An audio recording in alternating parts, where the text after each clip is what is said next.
wato abun da yake tafiya. To wannan abun ya faru ban sani ba, kamar ban san ran da zan mutu ba, wallahi ban taɓa tunani haka ba. Amma abu ya zo ya faru, ba abun da zan ce da waɗanda nake tare da su, musamman ma duk wanda ya kawo hoton nan, ina ba su haƙuri. Domin wannan abun ya faru ba da yawuna ba, balle in ce a'a a yi wannan abun ko kuma da yadda na. Wannan wallahi azumi ban sani ba. Ina ba ku haƙuri.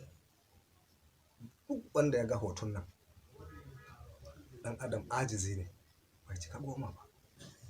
Mutum ya yi abu ba zai yi tsammani ba sai ya ji shi a wani wuri daban. Hatta Ubangijinmu ma ba mu bar shi ba, balle mu 'yan adam a tsakaninmu. Don haka duk wanda ya yi wannan abun don niyya ya ɓata ne ko akan ya ji daɗi ne, Allahu a'lam. Wannan Allah ya fi mu sanin kome. Azumi kamar ban san ran da zan mutu ba. Ban san batun wannan yaɗawar da ake yi nan. Sai dai ina ji ana kira ni anan, a kira ni anan. To wannan abun da yake faruwa nan, Allah ne ke yin abin shi, ba wanda yake da ikon kanshi. Wannan auren da na ce zan yi din nan, in Allah ya so, shine Nasara yana faɗa God man propose God dispose. Mu kam dai muna tafiya ba mu sani ba ko Allah zai nuna mana rana ko ba zai nuna mana ba. Wannan Allah ya fi sani. Don haka ina ba ku haƙuri. Duk wanda ya ga hoton nan, ku manta da wannan magana. Ban yi shi, ba a yi shi, ko in ce dai ban yi shi don a yi wannan abun ba. Don haka shine ina jawabi na a matsayina ni Muhammad Ahmad Mustapha, cika sauran Adamawa, hakimin Yola. Domin mutane da yawa ba su san ina fita da ƙananan kaya ba. Mutum zai zo ya gani da rana da manyan kaya. Kuma wannan abun da nake faɗan nan, wallahi tallahi billahi la ilaha illa huwa.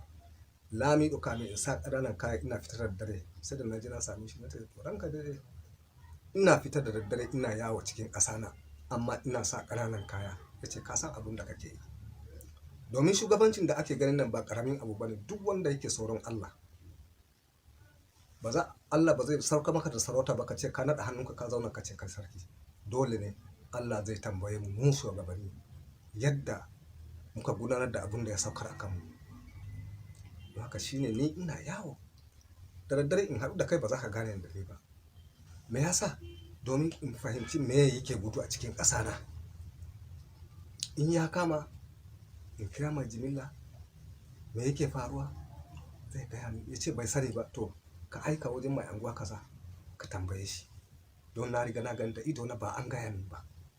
To a haka nake tafiyar da sarauta na. To alhamdulillahi, sai mu gode wa Allah. Duk wanda ya yi wannan abun, Allah ya fi sani, ni ba sani ba. Kuma ita wanda in Allah ya yarda auren tsakaninmu da ita, ran Asabar na insha Allahu da izinin Allah, ita ma bata sani ba. Mai yiwu abokananta ne, don ta yi mana da yawa, ban sani ba. Ko a cikinsu ne wani ya yi, Allahu a'lamu. Ba zan ɗauki hakkin mutum ba. Kuma duk abun da nake yi, tsoron Allah nake ji. Kuma duk abun da suke ganin nan, ba su ga inda na sama ma Allah ba. Don tafiyar na wanda nake yi, kullum ina tunani Allah yana gabana, ina biye da shi. Abun da nake gaya wa Allah kullum. Allah ya rufa mana asiri. Amin.